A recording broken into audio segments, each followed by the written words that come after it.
Enraged, the ancient Greek god Apollo compressed space and he became invisible. Article by George Michael. In verse 43 to 51 of Homer's Iliad, Homer describes the descent of an enraged Apollo from Mount Olympus and the outburst of his wrath on the Achaeans. The image has amazing power. Compressing the space, since he does not describe the route followed by Apollo, the poet stands in the sound and visual echo of the god's movements. With every movement of Apollo, the arrows thunder over him, and he himself resembles the knight as he advances towards the Achaean camp. The oral and visual echo continues even when the god stops walking and sits, quote, over against the ships, end quote. And now we see the first arrow go and hear the terrible echo of the silver bow. Let's remember that arrows in Greek means saita, which also means spaceship. Now, when we see the barbed spears leaving one behind the other, but now the sound impression has shifted to the Achaean camp, since we can easily imagine the screams of agony and pain caused by the god's arrows. The image closes with an almost silent visual impression. The fires of the dead are burning everywhere. Let's dwell for a moment on the words and phrases that dominate the image. Be down, angry, toxon bow, and the arrows thundered, heaving, night echoiously, a terrible cry, bitter javelins, a quick arrow, deep people's pyres, fires of the dead.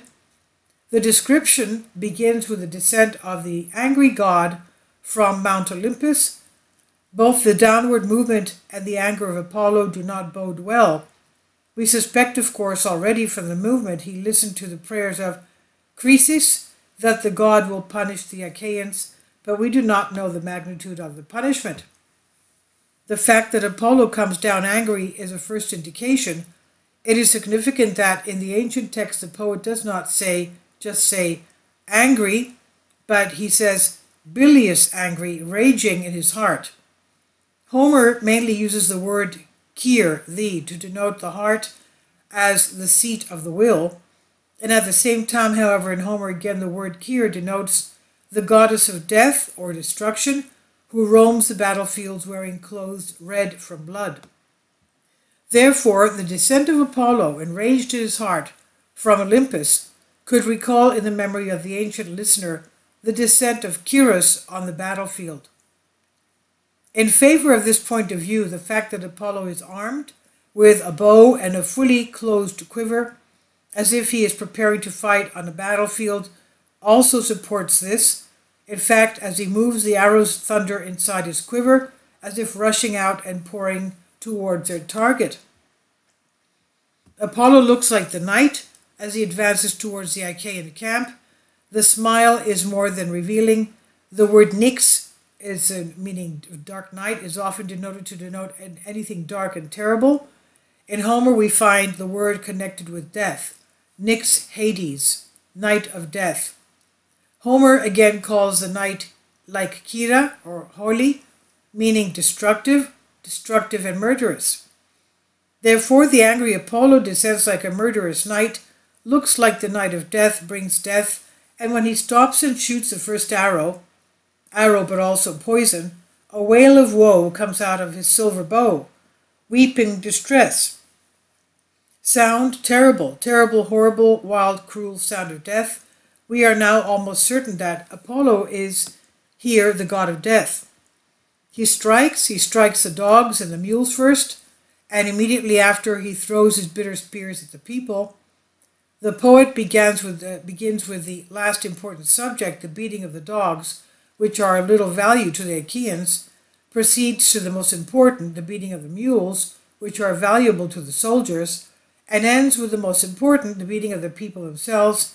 In other words, he uses the law of threes: dogs, mules, people.